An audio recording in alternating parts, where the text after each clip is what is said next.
Eicher motor वही है जो हमें यहाँ पर रॉयल एनफील्ड का प्रोडक्शन करते हुए देखने मिलती है। अब रॉयल एनफील्ड को कौन नहीं जानता और कौन इसकी खूबियों के साथ वाकिफ नहीं है। अगर तुम एक सच्चे इंडियन हो तो तुम्हें पता होगा रॉयल एनफील्ड यहाँ पर इंडिया में कितना अच्छा रोल प्ले करती है और यहाँ पर जो यंगस्टर्स है और कई सारे लोगों के दिल में छाई हुई है, उनकी पहली पसंद होती है रॉयल एनफील्ड। अगर तुम देखोगे रॉयल एनफील्ड आइचर मोटर्स बनाती है, ये वही कंपनी है जिसने वॉल्वो के साथ इलेक्ट्रिक व्हीकल का यहाँ पर पार्टनरशिप साइन करके रखा है। अगर तुम देखोगे यहाँ पर इसकी वेबसाइट पे एक बार कोई नज़र डाल लेते हैं तो यहाँ पर हमें सीधा दिखेगा कि इनका विजन क्या है, क्योंकि वेबसाइट ही एक ऐसी चीज़ है ना जो कंपनी का विजन बताती है, कंपनी के दिमाग में क्या चल रहा है वो एक्चुअल चीज़ बताती है। क्योंकि जिस तरह से वो अपनी वेबसाइट को मेंटेन करते हैं सीधा सीधा हमें बताता है कि किस तरह यहाँ पर कंपनी है। अगर हम देखें ये वाली बाइक तुम्हें देखने मिल रही है, ये आइचर मोटर की है। ये हमें यहाँ पर ट्रक देखने मिल रही है, उस पर आइचर लिखा होता है। यहाँ पर अगर हम देखें तो आइचर मोटर है ना 1982 से अभी तक चलती हुई आ रही है और कंटिन्यूस ग्रोथ हमें देखने मिल रही है। यहाँ पर कंटिन्यूस ग्रोथ के साथ हमें कंटिन्यूस इनोवेशंस भी देखने मिलते हैं। कई सारे इनोवेशंस है ना यहाँ पर व्हीकल के सेक्शन में, व्हीकल के सेक्टर में हमें यहाँ पर ऑटोमोबाइल के सेक्टर में ये कंपनी हमें देते हुए देखने मिली है, जिसका सबसे बड़ा जागरूक जीता जागता है यहाँ पर एग्जाम्पल है रॉयल एनफील्ड। तुम देखोगे रॉयल एनफील्ड के बाद बहुत सारी ऐसी हाई वोल्टेज और हाई वैल्यू वाली बाइक्स आई है, फॉर एग्जाम्पल एवेंजर्स, और कई सारी ऐसी बाइक्स आई है रॉयल एनफील्ड के बाद में, और कई सारी चीज़ें रॉयल एनफील्ड ने बिजनेस प्रोवाइड किया है। अब तुम देखोगे तो ये सारी चीज़ें हमें देखने मिल रही है, बट अभी हमें देखना ये है कि क्या ये कंपनी एक्चुअल में वर्थ इट है। हमें यहाँ पर देखिए जो यहाँ पर खाली टारगेट्स देखने आए थे ना, मैं तुम्हें टारगेट्स बता देता हूँ कि अभी अभी इसने ना स्टॉक ने ताज़ा यहाँ पर है ना अपने जो है यहाँ पर अपना 50 डे, 100 डे और 200 डे मूविंग एवरेज के नीचे क्लोजिंग दी है और 50 डे मूविंग एवरेज के नीचे ही चल रहा है। अगर तुम देखोगे तो 50 डे मूविंग एवरेज उसका एक रेजिस्टेंस का काम करेगा, और यहाँ पर अगर तुम देखोगे तो हमें 2300 से 2400 के लेवल में हमें यहाँ पर कहीं ना कहीं ट्रेड होने देखने मिलेगा। और अगर नीचे और जाता है तो हमें दिख रहा है कि स्टॉक ने यहाँ पर अच्छी खासी डाउनवर्ड मूवमेंट दी थी फ्राइडे के ट्रेडिंग सेशन में नेगेटिवली, और 7% गिर चुका है एक हफ्ते में। एक महीने की बात करें तो यहाँ पर 4% गिर चुका है, बट उसको छोड़कर अगर हम यहाँ पर एक्चुअल गिरावट देखें तो 7% की गिरावट दिख रही है। तो हमें क्या और देखने मिल सकता है, ये देखिए अगर ये और नीचे जाता है ना, हमें यहाँ पर वो जो हमें देखने मिला था वो हमें यहाँ पर 15 मिनट्स के टाइम फ्रेम में देखने मिला था। बट अगर तुम देखो यहाँ पर अगर 1 डे के चार्ट पैटर्न में देखो तो 1 डे में हमें दिखेगा कि यहाँ पर अच्छी खासी डाउनवर्ड मूवमेंट है, but still 200 day moving average के ऊपर ही ट्रेड कर रहा है। और 200 डे मूविंग एवरेज यहाँ पर हमें दिखा था और उसके बाद से रिट्रेसमेंट दे दी थी पिछली बार, तो क्या फिर से उसको दे देगा, वो हमें यहाँ पर थोड़ा सा डाउटफुल लगता है। तो मंडे के ट्रेडिंग सेशन में क्या करना होगा तुम्हें, मंडे के ट्रेडिंग सेशन में खत्म होने के बाद तुम 1 डे के टाइम फ्रेम में आना और यहाँ पर देखना कि क्या उसने 50 डे मूविंग एवरेज को क्रॉस किया है। वो तो करना बहुत ही ज़्यादा मुश्किल लग रहा है हमें, बट क्या उसने हमें यहाँ पर 200 डे मूविंग एवरेज के नीचे क्लोजिंग दी है। अगर यहाँ पर 200 डे मूविंग एवरेज के नीचे क्लोजिंग दी है ना, यहाँ पर जो रेजिस्टेंस दिख रहा है 1 डे की टाइम फ्रेम में आना तो अभी पता चलेगा, क्योंकि अगर तुम 15 मिनट्स के टाइम फ्रेम में देखोगे तो तुम्हें सारी चीज़ें है ना यहाँ पर नेगेटिव में देखने मिलेगी, यानी 50 डे, 100 डे और 200 डे मूविंग एवरेज के नीचे ही देखने मिलेगी। तो यहाँ पर 1 डे में आना, अगर यहाँ पर 200 डे के नीचे आ जाता है तो तुम्हें यहाँ पर 2300 से 2400 के लेवल में यहाँ पर ट्रेड होता हुआ देखने मिलेगा और कंसोलिडेट होना, लंबा कंसोलिडेशन होने देखने मिलेगा। बट अगर ऐसा नहीं होता है तो तुम्हें ये सीधा सीधा अपर मूवमेंट में जाता हुआ दिखेगा। ये सारी चीज़ों को छोड़ के अगर हम मेन चीज़ पर आए ना तो कंपनी का प्रोस खाली एक ही है कि यहाँ पर सेल्स ग्रोथ कम हुई है। बट ये कौन को अगर हम निगलेक्ट करें ना तो हमें पता चलेगा, डीप डेप्थ में जाए तो 2 साल से तो यहाँ पर कोविड-19 ने यहाँ पर अपना तहलका मचा के रखा था, और फिर उसके पहले से हमें ना इलेक्ट्रिक व्हीकल की क्रेज़ देखने मिल रही थी। यहाँ पर हमारे मस्क भैया यहाँ पर अच्छी खासी चीज़ें देखने मिल रही थी। बट यहाँ पर अगर हम देखें तो 7% का ही गिरावट है जो यहाँ पर लास्ट 2 ईयर्स में ही देखने मिली है। ये डेटा लास्ट 5 ईयर्स का दिखा रहा है, बट यहाँ पर जो majority of the growth in the D growth है ना वो यहाँ पर लास्ट 2 ईयर्स में ही देखने मिली है, जो यहाँ पर इसके कॉन को हटाकर प्रोज में डाल देता है। क्योंकि यहाँ पर कई सारी इंडस्ट्रीज है ना यहाँ पर नीचे ही है। अगर तुम देखोगे सबसे ऊपर यहाँ पर इसके पीयर्स में ईचर मोटर्स का नाम आता है, sorry for the wrong pronunciation, यहाँ पर आइचर मोटर्स का नाम आता है, और यहाँ पर उसके बाद हीरो मोटर कॉप आती है और उसके बाद आता है टीवीएस मोटर्स।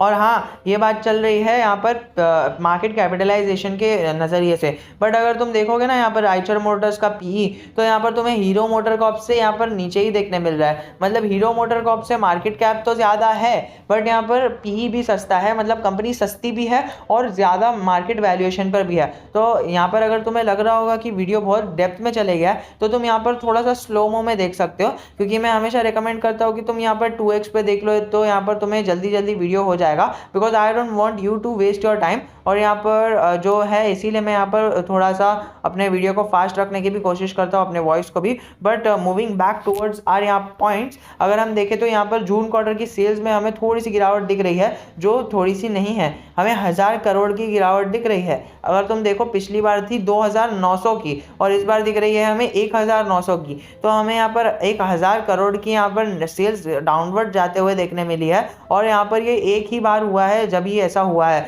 और यहाँ पर ये किसी की वजह से हुआ है, only because of the second wave of Covid. अगर हम यहाँ पर देखें ना तो यहाँ पर लगातार हमें अपवर्ड मूवमेंट देखने मिली थी 2190 2019 में, फिर उसके बाद 300 250, फिर बाद में यहाँ पर जून के क्वार्टर में यहाँ पर गिरावट देखने मिली, क्योंकि यहाँ पर कोरोना वायरस चल ही रहा था एज यू ऑल नो। और उसके बाद से हमें फिर से यहाँ पर अपवर्ड मूवमेंट ही देखने मिली है। अब यहाँ पर हमें दिख रहा है कि आगे जाके इलेक्ट्रिक व्हीकल का फ्यूचर कैसा है। तो तुम्हें क्या लगता है, क्या तुम यहाँ पर हीरो मोटर कॉर्प की इलेक्ट्रिक व्हीकल सिलेक्ट करोगे, या टीवीएस मोटर की करोगे, या आइचर मोटर की करोगे? अगर तुम आइचर मोटर की करोगे, या फिर अगर तुम्हारा फ्रेंड जो स्टॉक मार्केट में नहीं है या फिर एक जनरली बाइक सेक्शन में है, तो तुम उससे पूछ लेना। अगर तुम्हें बाइक सेक्शन या फिर ऐसी ऑटोमोबाइल सेक्शन की यहाँ पर जानकारी नहीं है, तो किसी से भी पूछ लेना कि क्या आइचर मोटर प्रेफर होगा, या हीरो मोटर कॉर्प होगा, या टीवीएस होगा।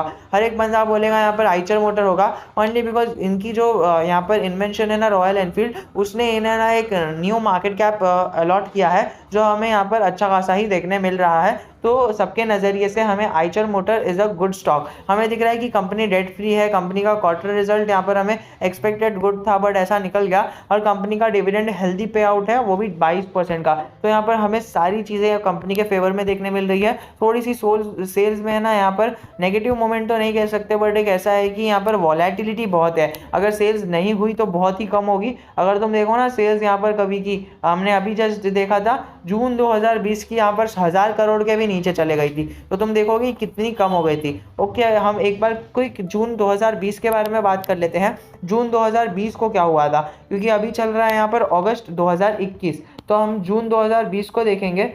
थोड़ा सा टाइम फ्रेम में पीछे जाना पड़ेगा हमें जून 2020 को देखने के लिए। यहाँ पर जून, जुलाई, मार्च के बाद आता है जून। ओके, यहाँ पर जून देखने मिला, और जून के क्वार्टर के बाद, रिजल्ट के नतीजे के बाद तुम्हें गिरावट दिख रही है सर? अभी नहीं, because market took it in not in a bad way, market took in a way कि यार यहाँ पर हमें कोरोना वायरस देखने मिल रहा है और कई सारी चीज़ें देखने मिल रही है। तो तुम देख सकते हो कितनी मूवमेंट आई थी यहाँ पर जून क्वार्टर के बाद। थोड़ा सा जूम इन करके हम देख लेते हैं और यहाँ पर ये लगा लेते हैं, तो हमें पता चलेगा कि ओके यहाँ पर जून के बाद है ना हमें यहाँ पर थोड़ी सी गिरावट देखने मिली थी, फिर ऊपर चले गया था स्टॉक, जो हमें यहाँ पर इन डेप्थ बताता है कि मार्केट है ना इसे थोड़ा अच्छा से ही लेता है। यहाँ पर रिजल्ट खराब आते हैं ना तो उसकी वजह से स्टॉक नहीं गिरता है, तो अलग अलग कॉन्सिक्वेंसेस की वजह से गिरता है। यहाँ पर सेल्स कम आ जाती है, क्योंकि ऐसी सेक्टर में सेल्स ऐसी ही रहती है। यहाँ पर अगर तुम देखो ना तो हीरो मोटर, यहाँ पर आइचर मोटर और हीरो मोटर कॉर्प है ना, यहाँ पर फ्राइडे के दिन हमें देखने मिले थे कि यहाँ पर stocks in to watch in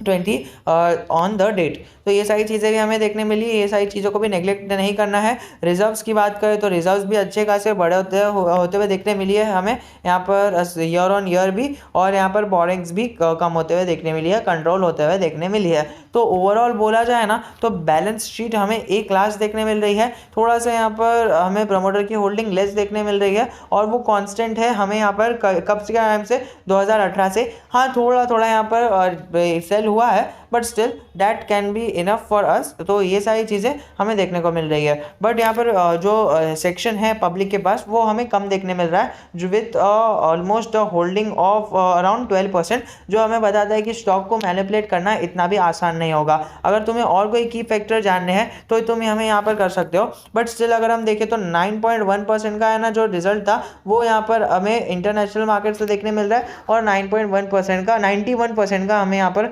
domestic से देखने मिल रहा है। मतलब 10% जो है ना वो यहाँ पर इंटरनेशनल मार्केट से भी हमें रेवेन्यू आता हुआ दिख रहा है। अगर हम देखें तो R&D है ना, 2 टेक्नोलॉजी सेंटर्स है इनके, यूके में और चाइना में, सॉरी चेन्नई में। तो ये सारी चीज़ें भी कंपनी को अपने मार्केट्स यहाँ पर सेक्टर से अलग बनाती है, बिकॉज R&D करना अपने आप में ही एक बहुत ही अच्छी बात होती है।